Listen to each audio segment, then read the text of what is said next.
오늘 우리가 읽은 말씀을 가지고 갈등을 해결하려면이라는 제목으로 함께 말씀을 나누고자 합니다. 우리가 살고 있는 시대에는 다양한 갈등의 문제들이 있습니다. 이 갈등은 사실 우리 사회에 있어서 여러 가지 문제들 중에 하나 가장 큰 문제라고 해도 과언이 아닙니다. 다양한 이 갈등의 문제들 속에 혹시 우리 성도님들이 기억나는 갈등의 문제 뭐가 있을까요?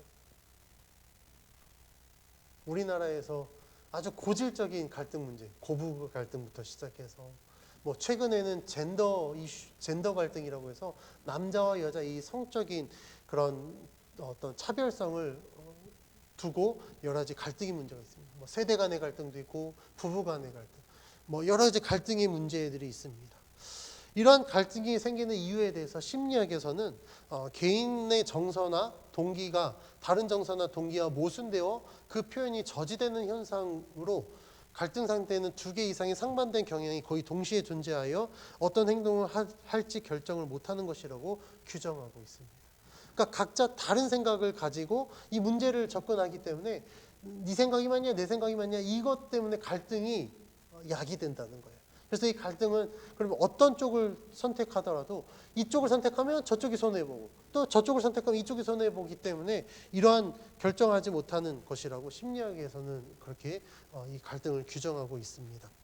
오늘 본문 말씀에서도 이러한 갈등의 문제가 이제 이야기되는데 갈등의 문제가 시작되어서 갈등으로 끝나는 것이 아니라 이 갈등이 해소되는 이 모든 과정을 담고 있습니다. 그래서 오늘 본문 말씀에 이 갈등의 원인이 무엇이며 그 갈등의 문제가 또 무엇인지 이들은 어떻게 이 갈등의 문제를 해결했는지 본문 말씀을 통해 함께 살펴보고자 합니다. 지난주 말씀까지 보면 이스라엘 백성이 성공적으로 가나안을 정복하고 각 지파별로 기업 분배하고 안식을 누리고 그리고 나서 이 요단 동편의 기업을 받은 이 르벤, 갓, 므낫세 반지파가 약속한 모든 것을 이루고 이제 여호수아로부터 권면을 듣고 길르앗으로 갑니다. 그러면 이제 이 이스라엘 백성들은 꽃길만 걸으면 될 것 같습니다. 왜냐하면 할 거 다 했거든요. 하나님이 주신 모든 은혜를 지금 누리기만 하면 될 것 같습니다. 그럼 이제 문제될 게 아무것도 없어요. 걱정할 거리가 없습니다. 그런데 이런 이스라엘 백성들에게 큰 문제 상황이 발생하게 되는데 이 문제는 요단 동편으로 돌아간 이 지파들에게서 시작됩니다. 지난주 본문에서 우리가 이스라엘의 가나안 정복 기업 분배 하나님이 주신 안식을 누리는 모든 일을 마친 요단 동편의 지파들이 이제 길르앗으로 돌아갑니다. 그때 여호수아가 그들에게 권면한 말씀들이 있는데 22장 5절 위로 올라가서 5절 말씀 다시 한번 봉독해 보겠습니다. 시작.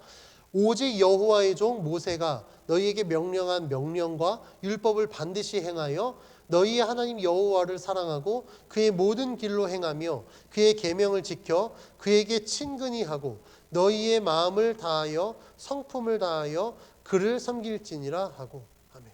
이 길르앗으로 돌아가는 이 지파들에게 여호수아는 하나님이 주신 명령과 율법을 반드시 행하고 하나님 여호와를 사랑하고 그의 모든 길로 행하며 계명을 지키라라고 이야기했습니다. 그리고 르우벤과 므낫세 반지파는 여호수아의 말대로 행할 것을 약속하고 요단 동편으로 지금 돌아갑니다. 그런데 이 지파들이 요단 동편에 돌아가자마자 한 일이 있는데 그것이 무엇이냐면 요단 언덕에 제단을 세우는 일이었습니다. 근데 그 규모는 굉장히 컸다라고 성경이 이야기하고 있습니다. 오늘 본문에 나온 이 갈등의 시작이 바로 여기에 있습니다. 이 제단이 문제가 됐는데 요단 서편의 지파들이 요단 동편의 이 지파들이 그 요단가에 그 제단을 쌓았다는 이야기를 듣자마자 온 회중이 실로에 모여 그들과 싸울 준비를 합니다. 실로에 모였다라는 것은 실로에 지금 무엇이 있죠? 여호와의 제단이 있습니다. 그러니까 성막이 있어요. 실로에 모였다는 것은 성막 앞에 이 온 회중이 지금 회의를 하는 거예요. 민족 회의를 해서 이거 어떻게 할까? 전쟁해야 되겠다. 전쟁을 통해서 저 제단을 없애야 되겠다라고 이야기를 하는 겁니다. 그러면 요단 서편의 지파들은 왜 이것에 이렇게 민감하게 반응했는가? 그 이유는요, 하나님께 제사를 드리는 제단이 둘이 될 수 없다라고 생각했기 때문에 그렇습니다. 하나님께서는 모세에게 출애굽기에 보면 모세에게 제사제도, 제사장 직분, 그리고 제단을 만들고 성막을 만들고 이 모든 것들을 명하셨습니다. 그럴 때 하나님께서 강조한 사실이 있어요. 그것은 무엇이냐면 반드시 하나님이 허락한 것들로만 이루어져야 된다는 거예요. 제사장도 하나님이 허락한 아론의 그 후손들로만 제사장이 될 수 있고, 제단이나 뭐 이런 모든 성물부터 시작해서 하나님이 요구하시는 대로 그 물건들로만 이루어질 수 있다라고 말씀하셨습니다. 만약에 하나님이 허락하지 않은 물건으로 만들었던지 아니면 하나님이 허락하지 않은 사람이 제사를 주관한다면 그것은 하나님께 드리는 제사가 아니라 하나님께 죄가 됩니다. 그래서 요단 서편의 지파들은 르우벤, 갓, 므낫세 반지파가 이 여호수아에게 약속하고 요단의 동편으로 돌아가자마자 제단을 세웠 행위를, 야, 이거는 배교다, 이건 하나님께 거짓 행하는 것이다, 오히려 하나님을 저버리고 야, 저들의 신을 만들어서 제사하려고 하는 것 같다라고 이야기하면서 그 오해의 시작이 엄청난 이제 갈등의 문제를 이야기하게 됩니다.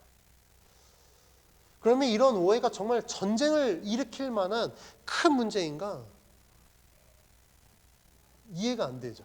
근데 이스라엘 백성들에게는 굉장히 중요한 문제였습니다. 왜냐하면 이스라엘 백성에 있어서 이런 신앙의 문제는 무엇보다도 중요했기 때문에 그렇습니다. 특히 하나님을 저버리고 이방신을 섬기거나 우상에게 제사를 드리는 모든 행위는 하나님께서 절대 용서할 수 없다라고 말씀해 주셨기 때문에 이들에게 있어서 다른 제단을 만든다? 그 제단에서 제사를 드린다? 이것은 곧 하나님께 대한 범죄 행위입니다. 그러면 아니, 저들이 잘못하면 저들이 그냥 벌 받으면 되지 않을까? 그럼 왜 요단 서편의 지파들이 이렇게 민감하게 반응하는 거야? 라고 이야기할 수 있지만 지난주에 설교에서도 강조했듯이 이스라엘은 어떻다고요? 12지파가 한 몸 한 공동체입니다. 그러니까 이 연대 책임이라는 게 있어요. 그래서 한 사람이 잘못하더라도 하나님이 봤을 때 한 사람 개인의 잘못으로 치부하는 게 아니라 한 사람의 잘못은 곧 이스라엘 전체의 잘못이 되는 것입니다. 그렇기 때문에 요단 동편에 이 르우벤, 갓, 므낫세 반지파가 제단을 세웠다. 그 제단에서 하나님이 아닌 다른 어떤 대상으로 제사를 드렸다든지 아니면 하나님께 제사를 드렸지만 하나님이 허락하지 않은 다른 사람을 임의대로 제사장으로 세워서 제사를 드렸다라는 것은 하나님께 죄가 되는 것이거든요. 그러면 이 르우벤, 갓, 므낫세 반지파가 지은 죄 때문에 요단 서편의 이 지파들도 하나님의 진노에서 자유할 수 없기 때문에 그들은 이 요단 동편에 세워진 제단을 경계하는 것입니다. 그래서 그들의 잘못이 곧 우리의 잘못이 될 수 있기 때문에 그들의 잘못으로 인한 하나님의 심판이 그들에게 뿐만 아니라 우리에게도 임할 수 있기 때문에 굉장히 예민하게 반응할 수밖에 없었다라는 거예요. 그래서 그들은 이 경각심을 갖고 전쟁을 치러서라도 하루빨리 저들의 죄를 막아서 하나님의 진노를 면하려고 지금 실로에 모여서 전쟁을 준비하고 있는 것입니다. 이스라엘 백성이 죄에 대해서 이렇게 민감하게 반응하는 이유는요, 과거 자신들의 조상들이 행했던 죄와 그에 대한 하나님의 진노를 이미 경험했기 때문에 그렇습니다. 그 죄가 무엇인지 17절 18절 말씀에서 다음같이 이야기합니다. 17절 18절 같이 봉독합니다. 시작. 부올의 죄악으로 말미암아 여호와의 회중에 재앙이 내렸으나 오늘까지 우리가 그 죄에서 정결함을 받지 못하였거늘 그 죄악이 우리에게 부족하여서 오늘 너희가 돌이켜 여호와를 따르지 아니하려고 하느냐. 너희가 오늘 여호와를 배역하면 내일은 그가 이스라엘 온 회중에게 진노하시리라. 이 사건은 민수기 25장에 기록된 사건인데 이스라엘 백성이 시딤에 머물렀을 때 이스라엘 남자들이 이 모압 여인들과 함께 음행하며 모압 사람들이 섬기는 그들의 신들에게 제사할 때 이스라엘 백성이 그 모압 신에게 절하며 바알볼에게 가담한 사건을 이야기합니다. 하나님께서는요, 이 이스라엘 백성들의 죄로 말미암아 그들을 치십니다. 그래서 이스라엘 백성에게 하나님의 진노가 임하여서 연병이 발생하게 됐는데 그 병으로 죽은 자만 24,000명이 됩니다. 그러니까 그게 이스라엘 백성 남자들 전체가 아니에요. 그러니까 일부였을 겁니다. 일부가 모압 여인들과 음행하며 그들이 섬기는 그 신들에게 절하고 제사하며 그럼 그 사람 죄인들만 색출해서 그들만 심판하면 되는데 어떻게 됐다고요? 그들의 죄로 말미암아 이스라엘 전체에 연병이 내려서 24,000명이 죽는 이러한 사건이 벌어졌습니다. 또한 이스라엘이 출애굽하고 난 이후에 어떻습니까? 아간의 죄로 말미암아 어땠죠? 아이성 전투에서 패배했습니다. 그러니까 이스라엘 백성들은 이미도 이 죄에 대한 하나님의 진노를 이미 학습했기 때문에 우리의 죄가 몇 명의 죄가 우리 전체의 죄로 여겨지고 그 죄로 말미암아 하나님의 진노가 얼마나 무서운지 그들은 알았기 때문에 요단 사편의 지파들은 이 죄에 대해서 굉장히 예민하게 반응할 수밖에 없었다라는 겁니다. 그래서 이 요단 동편에 세워진 저 제단을 우상 숭배로 규정하고 그들의 죄를 멈추고 하나님의 진노가 임하지 않도록 빨리 움직이게 된 거예요. 그런데 13절 말씀에 보면 상황이 갑자기 급변합니다. 12절 말씀에는 실로에 모여서 전쟁을 준비한다라고 말씀하고 있죠. 근데 13절 말씀에 보면 전쟁을 준비하던 이스라엘 백성이 제사장 엘르아살의 아들 비느하스를 길르앗 땅으로 보내요. 진상조사를 시킵니다. 그래서 각 지파별로 한 사람씩 뽑는데 이 사람들은 가문의 수령으로서 이스라엘 중에서 천부장들이었습니다. 그러니까 각 지파를 대표하는 사람들을 한 명씩 뽑아서 길르앗으로 보내요. 저들의 그 제단이 어떤 의도로 세워졌는지 진상을 조사해라. 먼저 진상조사단을 꾸려서 그들에게 보낸 거예요.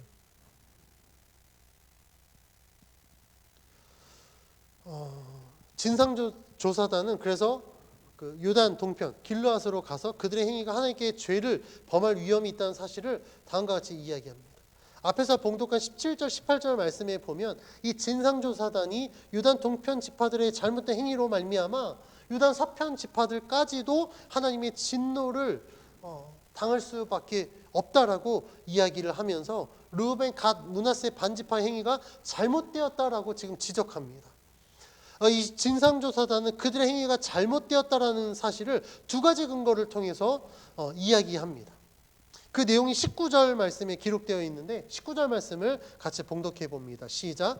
그런데 너희의 소유지가 만일 깨끗하지 아니하거든 여호와의 성막이 있는 여호와의 소유지로 건너와 우리 중에서 소유지를 나누어 가질 것이니라. 오직 우리 하나님 여호와의 제단 외에 다른 제단을 쌓음으로 여호와를 거역하지 말며 우리에게도 거역하지 말라. 이들이 이 제단이 잘못됐다라고 이야기하는 첫 번째 근거는요, 요단 동편의 땅이 깨끗하지 않다라는 사실입니다. 이들이 요단 동편을 정결하지 않다고 규정하는 이유는 그것은 르우벤, 갓, 므낫세 반지파의 소유가 될지는 몰라도 여호와의 소유는 아니라는 거예요. 왜냐하면 하나님께서 이들에게 이스라엘 백성들에게 약속하신 땅은 요단을 건너간 이 가나안 땅이지 요단 동편의 땅은 아니기 때문에 그렇습니다. 그리고 이 요단 동편에는 지금 여호와의 성막이 없어요. 여호와의 성막이 있는 이곳에 하나님이 임재하시는 곳은 하나님께 예배할 수 있는 거룩한 땅이 될 수 있지만 여호와의 성막이 없는 곳, 즉 여호와의 임재가 없는 이곳은 정결한 땅, 곧 하나님 앞에 성결한 제사를 드릴 수 없는 땅이다라고 지금 이야기하고 있습니다.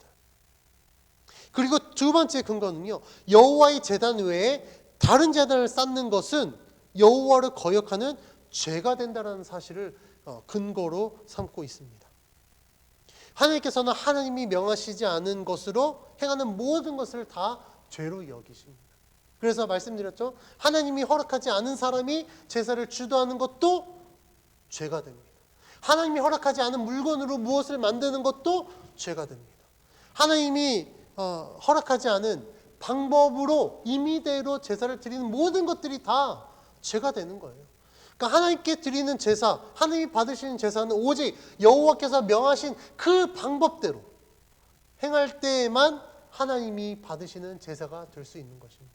그런데 이 요단 동편에 세워진 제단은 하나님이 명하시지도 않았고 하나님이 임재하시지도 않은 그 모든 것들이 다 죄가 되기 때문에 이 진상조사단은 야, 너희들의 행위가 잘못된 거야 라고 지금 지적하고 있습니다. 그래서 진상조사단은 르우벤, 갓, 므낫세 반지파에게 이 두 가지 근거를 토대로 그들의 행위가 정당한 신앙의 행위가 아니라 오히려 하나님 앞에 죄가 되는 행위다라고 경고합니다.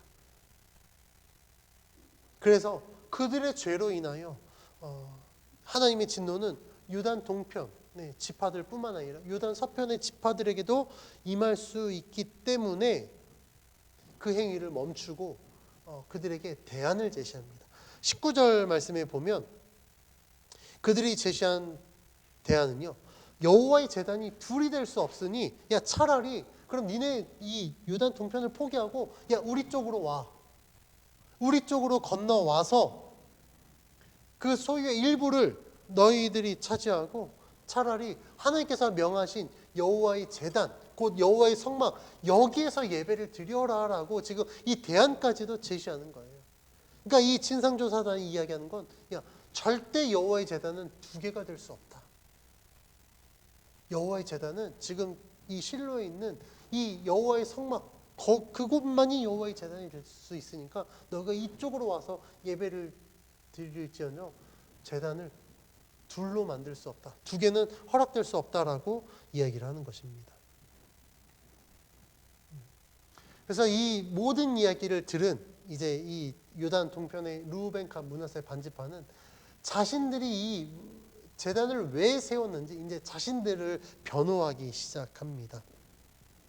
말씀에 보면 그들이 이 세운 의도에 대해서 천천히 말하였다라고 이야기를 합니다. 일단 유단 서편에서 온 그 진상조사단에게 르우벤, 갓, 므낫세 반지파는 자신들의 의도가 이 제단을 세운 의도가 하나님 앞에 범죄함이 아니라는 사실을 강조하는데 22절 말씀을 다 같이 한번 봉독해 봅니다. 시작. 전능하신 자 하나님 여호와, 전능하신 자 하나님 여호와께서 아시나니 이스라엘도 장차 알리라. 이 일이 만일 여호와를 거역함이거나 범죄함이거든 주께서는 오늘 우리를 구원하지 마시옵소서. 이 르우벤, 갓, 므낫세 반지파는요 자신들의 행위를 변호하기 전에 먼저 하나님이 자신들에게 어떤 존재인지를 이야기합니다. 22절 말씀에 보면 그들은 하나님이 전능하신 자 하나님 여호와이심을 두 번이나 반복합니다. 두 번 반복했다라는 것은 이것을 강조하기 위한 표현이거든요. 그러면 이 여호와 하나님은 그들에게 전능하신 자라는 사실을 이야기합니다. 그리고 나서 이 하나님이 우리들에게 어떤 존재이신가를 먼저 이야기하고 그리고 자신들이 제단을 세운 사실을 하나님께서도 알고 있으며 만일 그들의 행위가 하나님을 거역함이거나 범죄함이라면 하나님께서 자신들을 구원하지 말 것을 요구합니다. 그러니까 그들은 이들의 행위가 하나님 앞에서도 떳떳하다라는 것을 지금 증명하고 있습니다. 르우벤, 갓, 므낫세 반지파가 이렇게 이야기할 수 있는 이유는요. 그들의 행위가 하나님 보시기에 죄가 아니며 정당한 이유가 있기 때문임을 강조하기 때문입니다. 이들이 요단 동편에 제단을 쌓은 이유에 대해서 27절에서 29절은 다음과 같이 이야기합니다. 다 같이 27절에서 29절 말씀까지 함께 봉독합니다. 우리가 여호와 앞에서 우리의 번제와 우리의 다른 제사와 우리의 화목제로 섬기는 것을 우리와 너희 사이와 우리의 후대 사이에 증거가 되게 할 뿐으로써 너희 자손들이 후일에 우리 자손들에게 이르기를 너희는 여호와께 받을 분깃이 없다 하지 못하게 하려 함이라. 우리가 말하였거니와 만일 그들이 후일에 우리에게나 우리 후대에게 이같이 말하면 우리가 말하기를 우리 조상이 지은 여호와의 제단 모형을 보라. 이는 번제를 위한 것도 아니요 다른 제사를 위한 것도 아니라 오직 우리와 너희 사이에 증거만 되게 할 뿐이라.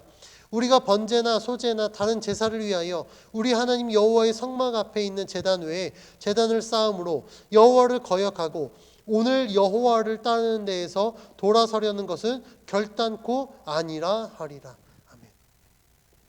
르우벤 가 므낫세 반지파가 무엇이라고 이야기합니까? 이 제단은 우리가 하나님이 허락하지 않은 다른 제단으로 하나님 앞에 제사를 드려 오히려 범죄하기 위함이 아니라는 거예요.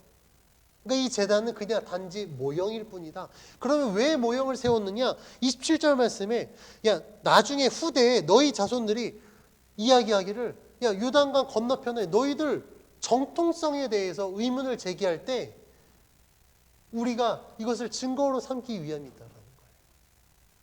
그러니까 이제 후대가 되면 아마 이 역사가 흐르고 그러면 이 정통성에 대해서, 그러니까 혈통에 대한 이 의문을 제기할 때 과연 그들이 우리의 후손이냐라고 말할 수 있겠죠.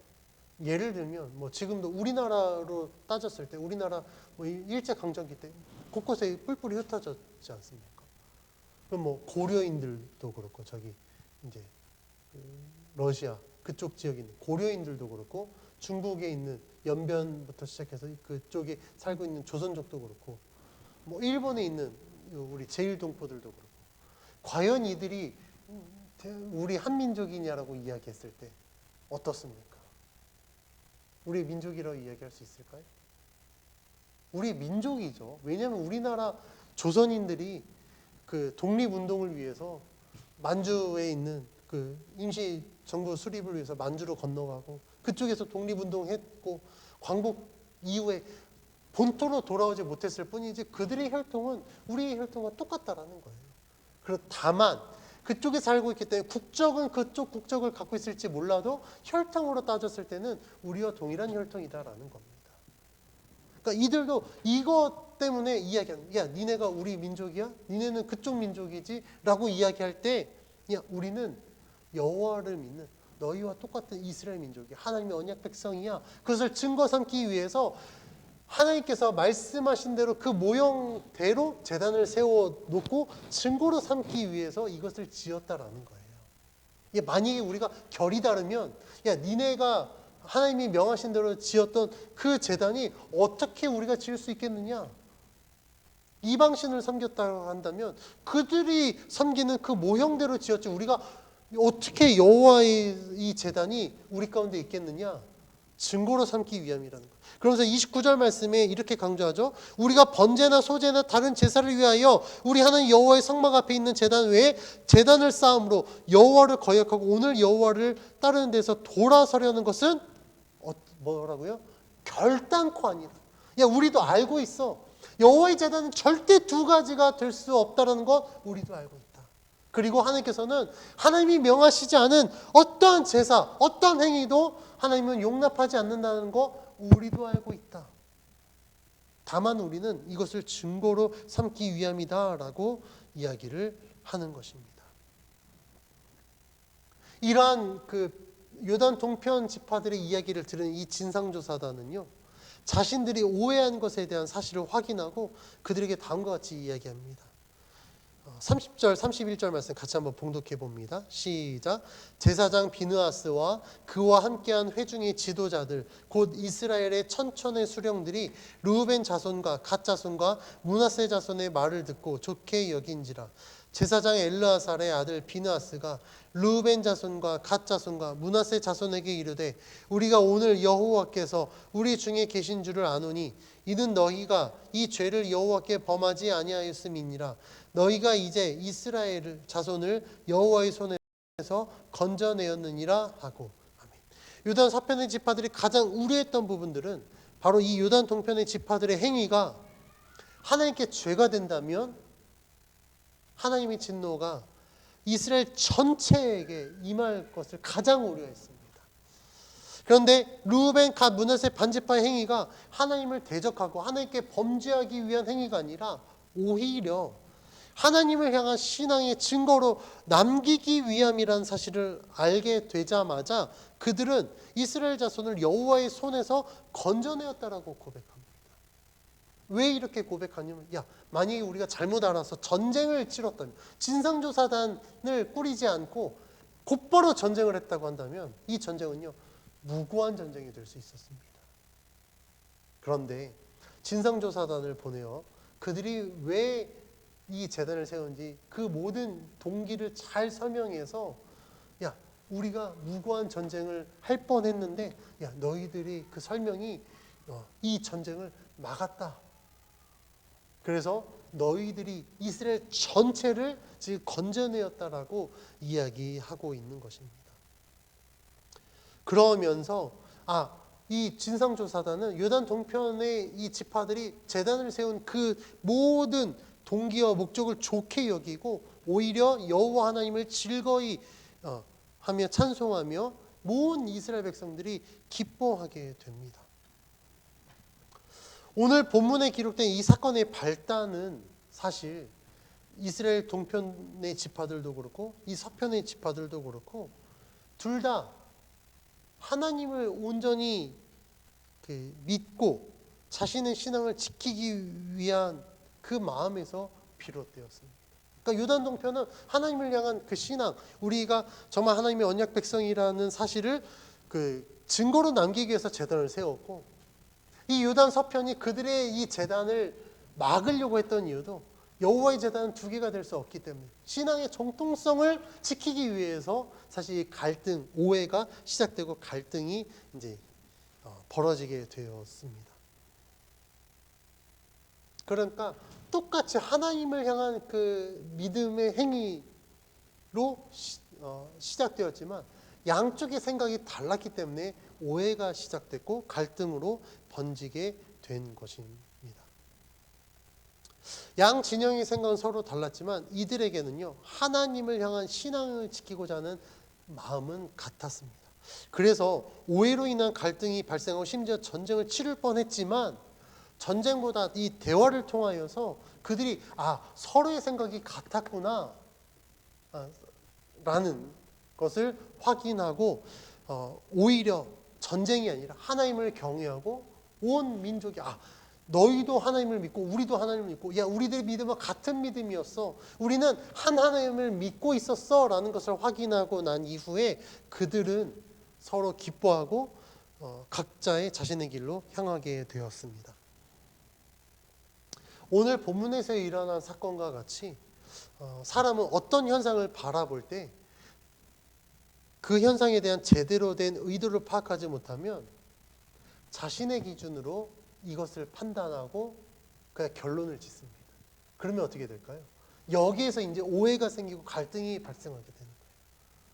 예를 들면 상대방이 말을 했는데 그 말한 의도를 파악하지 못하고 나한테 왜 저렇게 얘기하지? 그럼 이제 우리들 머릿속에는 이제 뭔가 상상의 나래를 펼칩니다. 이 상황에서 이렇게 이야기하는 이제 막 과거 문제까지도 막 해서 과거에 내가 이렇게 했는데 그것 때문에 이렇게 이야기한 거 아니야? 그러면 지금 뭐지? 나는 그렇게 한 게 아닌데 그래서 막 온갖 내 머릿속에 상상의 나래를 펼칩니다. 그러면서 어떻게 하죠? 우리는 우리 생각대로 결론을 짓습니다. 저거는 나를 미워하는 거구나. 전 지금 나랑 싸우자는 거구나. 지금 저거는 나를 골탕 먹이자는 거구나. 이렇게 결론을 지어버려요. 그러면 어떻게 되죠? 이 갈등의 골이 깊어져서 결국에는요 이러한 사소한 오해 때문에 갈등이 깊어지면요 정말 인간관계가 아예 끊어지게 됩니다. 심지어는요 정말 엄청나게 가까웠던 사이가요. 손절하는 일까지 벌어지게 됩니다.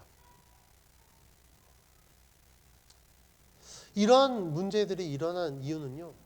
나의 생각이 기준이 되면 상대방의 행동에 대해서 우리는 오해를 할 수밖에 없다라는 거예요. 그리고 이 오해는 갈등을 불러일으킵니다.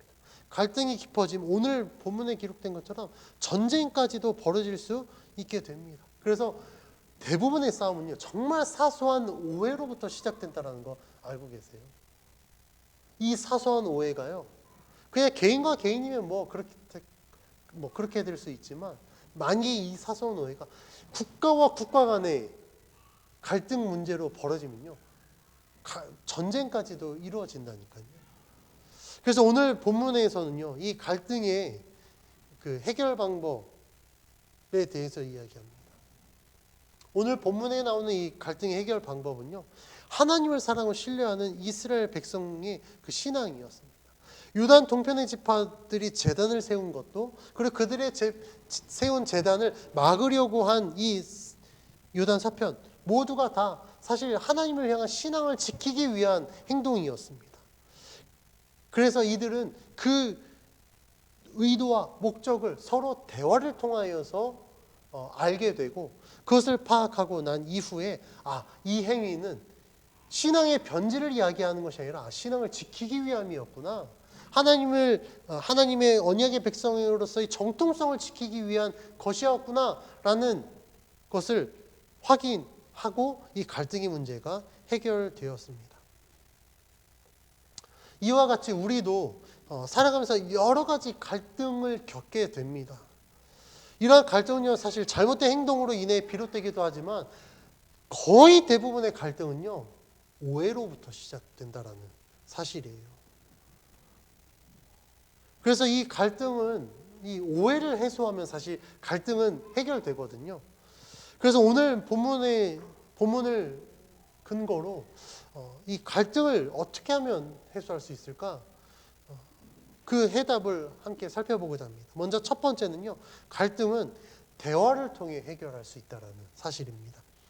요단 서편 지파들이 전쟁을 준비하다가 13절에 갑자기 이 분위기가 반전되어 진상조사단을 꾸려서 길르앗으로 보낸 것은요, 그들이 오해를 한 부분이 있는지 확인하고 무고한 희생을 막기 위함이었습니다. 본문에서 딱 그거라고 이야기하지 않지만 갑자기 급변하는 이유는요, 이 대화를 통하여서 오해를 일단은 풀고, 정말 저들이 그것을 세우고자 하는 목적이 무엇인지, 그리고 우리들이 그 재단을 용납할 수 없는 이유들에 대해서 이야기하기 위해서 대화를 위한 진상조사단을 꾸리고 그들을 보내게 됩니다.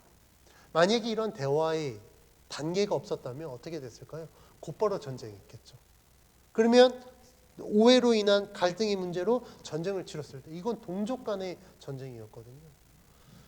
그러면 이 얼마나 무고한 희생이 있었겠습니까?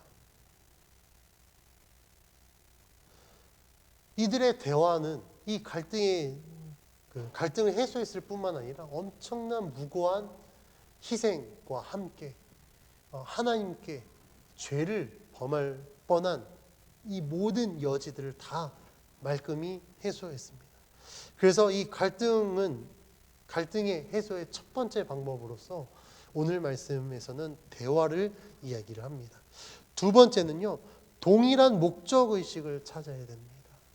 그러니까 서로 막 이야기하다 보면, 그래, 내가 이야기하는 게 그거야, 내가 이거 한 이유가 그거였어, 그랬구나. 서로 대화하다 보면 서로 다르게 생각한 줄 알았는데 알고 봤더니 같은 걸 가지고 서로 다르게 그냥 오해했을 뿐이거든요.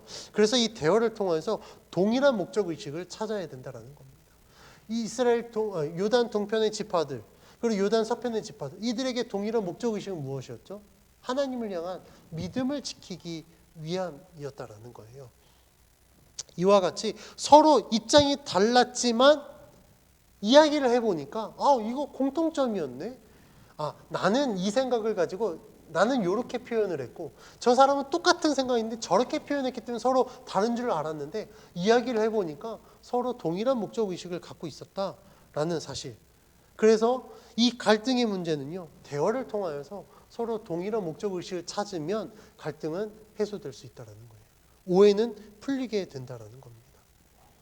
세 번째 그 해답은요, 갈등 관계에 있어서 가장 중요한 사실인데, 이 갈등의 중심에 하나님이 이 갈등을 해소할 수 있다는 겁니다. 특히 우리 예수 믿는 자들에게 있어서 이 갈등이 해소될 수 있는 가장 중요한 그 키워드가 바로 하나님이에요. 우리가 왜 오해를 합니까? 왜 갈등이 생기죠? 우리 속된 말로 열받잖아요. 상대방의 말이나 행동에 대해서 열받습니다. 그럼 우리가 한번 생각해 보자고요. 왜 열받을까? 내 기준으로, 그러니까 내가 중심이 돼서 생각하면요, 열받을 수밖에 없어요. 나는 이렇게 생각 안 했는데 저 사람이 내 생각을 이렇게 호도하네? 저렇게 왜곡시키네? 뭐야 이거? 내가 중심이 되면요, 거기서 갈등이 골 깊어집니다. 근데 문제는요, 나도 나 중심으로 생각하는데 저 사람도 저 사람 중심으로 생각해. 그러면 굉장히 어렵습니다. 특히 우리 부부간의 싸움 하도 아마 하루에도 수없이 싸우시죠? 왜 싸우죠? 서로 자기 생각만 주장하면 싸워요. 그리고 나만 생각하면, 야, 네가 먼저 나한테 이렇게 위로해주면 되잖아. 그럼 저 사람도 그 당신이 먼저 위로하면 나를 좀 위로해주고 하면 따뜻한 말 한마디 건네주면 안 돼? 서로가 그냥 상대방이 따뜻한 말 건네주기를 원하면 원했지, 내가 먼저 따뜻한 말을 건네줄 생각은 전혀 하지 않으니까 갈등의 골은 깊어집니다. 그런데 하나님을 믿는 우리들은 어떻습니까? 그 중심에 우리가 하나님을 보자는 거예요. 하나님이 나에게 어떻게 하셨는가? 내가 하나님께 무엇인가를 해서 하나님이 나에게 은혜를 주시는 게 아니라 하나님은 우리들에게 은혜를 주시거든요.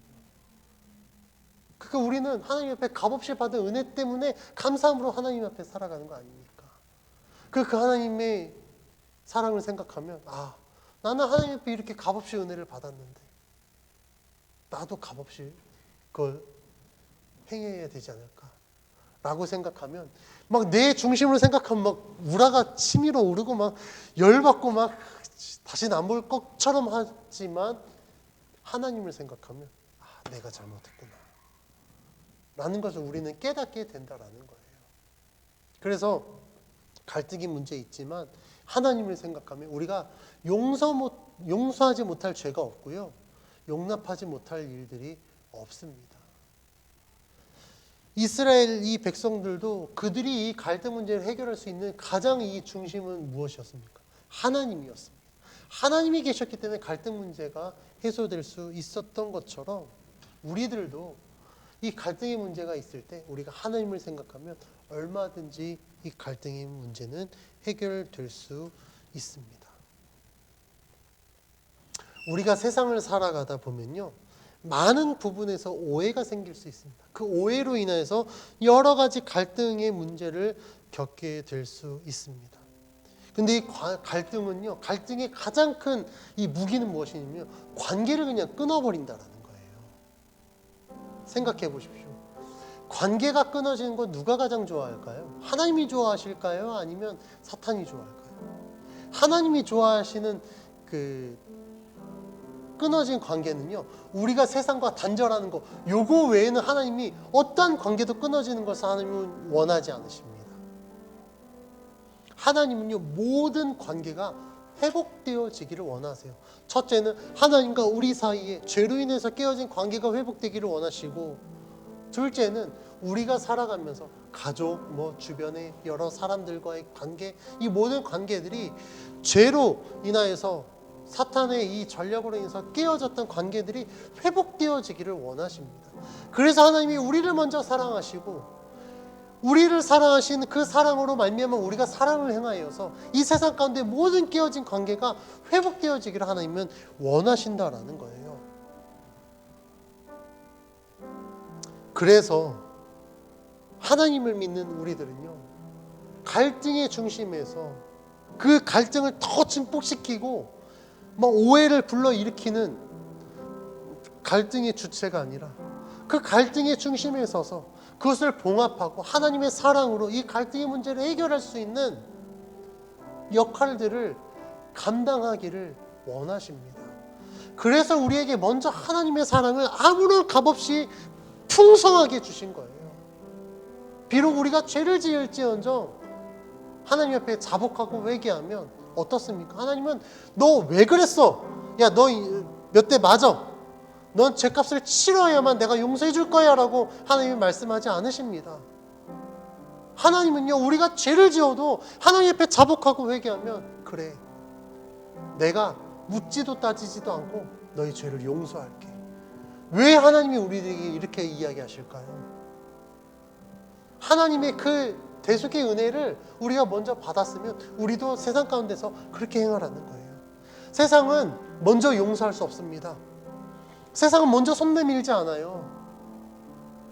그렇기 때문에 우리가 살고 있는 이 시대 얼마나 갈등이 야기가 됩니다. 지금 아마 세상에 나가면 갈등의 연속이에요. TV 틀어도 갈등입니다. 저는 그래서 요새 사실 TV 보기가 싫어요. 뉴스 보면 정치적으로 얼마나 갈등입니다. 이쪽은 이쪽이 얘기하고 저쪽은 저쪽이 얘기하고 있고. 지난주까지 국정감사 했는데 저는 막 SNS에도 싫어요. 다 자기 얘기만 하고 있어요. 밖에 나가면요 얼마나 갈등이 야기되는지 모릅니다. 제가 SNS가 싫은 이유가 뭔지 아세요? 갈등을 봉합해야 될 그리스도인도 필요 없습니다.